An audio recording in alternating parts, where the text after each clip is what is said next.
Selamat pagi, salam budaya. Pertama-tama mohon maaf tidak dapat hadir langsung dalam pertemuan ini, dalam pertemuan Sekolah Lapang Kerja Budaya atau SLKB dari program MBKM Kedaulatan Pangan. Saya mengucap terima kasih tentunya kepada teman-teman yang hadir dalam kesempatan ini dari Pendidikan INSIS Yogyakarta, teman-teman dari Universitas Banda Neira, dan juga Institut Filsafat dan Teknologi Kreatif Ladlero, dan teman-teman dari NGO, ada Yayasan Siranmas, ada Yayasan Pengkajian dan Pengembangan Sosial IPPS NTT, dan tentunya juga pemerintah atau perwakilan pemerintah daerah yang hadir dalam kesempatan ini. Saya tahu bahwa selama beberapa bulan teman-teman kerja keras di Langgur, Maluku Tenggara, dan juga di Posiwatu, Lembata, NTT, dan walaupun judul formalnya itu melakukan pendataan, tetapi saya kira yang terjadi lebih dari sekedar melakukan pendataan, tetapi juga membuka kesadaran kepada semua pihak yang terlibat, mulai dari perguruan tinggi, pemerintah daerah, sampai perangkat desa, tentang pentingnya agenda kedaulatan pangan. Dan kalau bicara tentang kedaulatan pangan, sudah pasti kita bicara tentang pentingnya sumber pangan lokal. Dan hari ini saya kira arti penting dari agenda kedaulatan pangan semakin kita rasakan. Ya.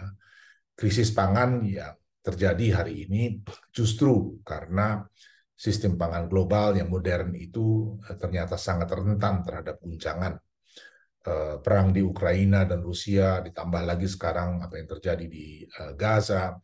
Kita tahu sangat mengganggu rantai pasokan pangan ke seluruh dunia, ya terutama gandum.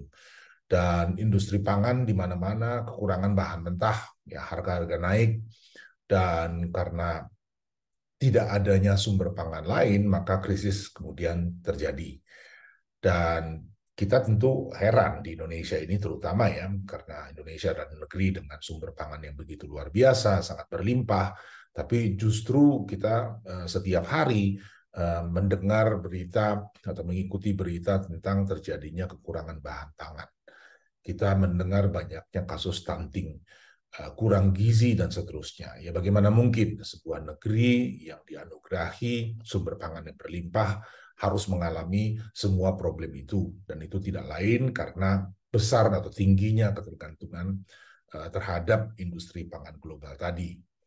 Nah, kita lihat ya bahwa jawaban terhadap masalah ini memang sangat berlapis. Ya, tidak ada satu jawaban tunggal yang mudah. Dan Pendidikan INSIS selama ini sudah menerbitkan banyak sekali literatur dan referensi mengenai persoalan ini. Dan saya kira sangat baik ya jika para peserta menyempatkan diri nanti untuk melihat semua literatur yang selama ini diterbitkan oleh Pendidikan INSIS, sehingga bisa mempelajari secara sistematis ya lapis-lapis masalah yang menyebabkan krisis pangan kita terjadi sekarang ini, dan tentunya juga mendapat inspirasi ketika membaca tentang berbagai macam alternatif dan solusi terhadap krisis tersebut yang direkam ya di dalam berbagai literatur itu. Nah, dari literatur yang tersedia, paling tidak dalam pandangan saya, dan saya kira teman-teman mungkin juga menyadari ketika berhadapan dengan itu di lapangan, bahwa lapis-lapis masalah yang sekarang menjadi masalah pangan ini sesungguhnya adalah masalah kebudayaan. Ya, hilangnya pengetahuan, hilangnya praktek dan kebiasaan yang terkait dengan pangan ya di dalam masyarakat kita ini membuat kita menjadi sangat rentan. Dan semua itu hilang karena adanya gelombang modernitas yang luar biasa deras dan tidak kita mampu kita saring dengan baik sehingga membawa kebaikan buat kita ya. Banyak dari kita masuk ke dalam modernitas itu bukan secara sukarela, tetapi dalam proses paksaan.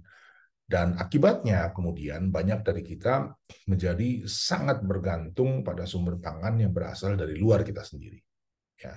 Dan ketika kita bergantung pada sumber pangan yang datang dari luar, artinya kita bergantung juga pada gejolak dan perubahan yang ada di luar sana. Ya, sepintas sebetulnya tidak ada problem hubungan langsung katakan antara apa yang sekarang terjadi di Timur Tengah, apa yang terjadi sekarang di uh, Rusia, Ukraina, gitu ya. Tapi akibatnya sangat kita rasakan, ya. Berbagai macam krisis ekonomi yang terjadi di sana juga kemudian dampaknya kita rasakan. Dan saya kira kita sebagai penerima dalam hierarki itu menjadi posisinya tidak berdaya, dan ketika krisis berulang kali datang, kita tidak lagi mampu mencari jalan keluar, tapi menunggu datangnya bantuan, ya, yang justru membuat kita semakin tidak berdaya, ya, dan itu saya kira sudah berlangsung selama belasan bahkan puluhan tahun. Nah, MSIB kedaulatan pangan atau MBKM kedaulatan pangan ini sebetulnya adalah langkah konkret untuk menjawab persoalan ini, ya. Dan ketika mendiskusikan program ini bersama para guru yang hadir dalam kesempatan ini juga, saya kira kita berkesimpulan gitu ya, bahwa data adalah sesuatu yang sangat esensial di dalam upaya kita ini. Tanpa data kita tidak bisa memahami situasi kita sekarang dan juga tidak mampu membayangkan masa depan yang lebih baik, ya.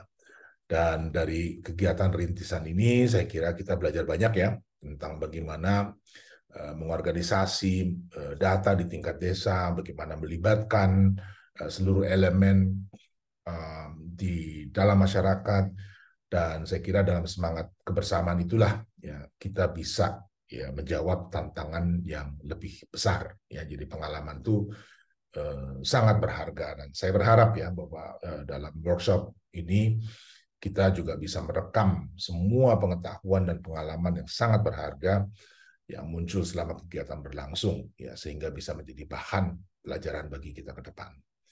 Selanjutnya tentu ada rencana, ya, untuk memperluas kegiatan MBKM ini, kedaulatan pangan ini, ke berbagai wilayah di Indonesia. Dan tentu kita akan bertemu lagi, ya, untuk membicarakan berbagai rencana ini secara lebih teliti, secara lebih rinci. Tapi untuk sementara saya sekali lagi mengucapkan selamat dan terima kasih. Berharap bisa jumpa langsung di dalam waktu yang tidak terlalu lama dari sekarang.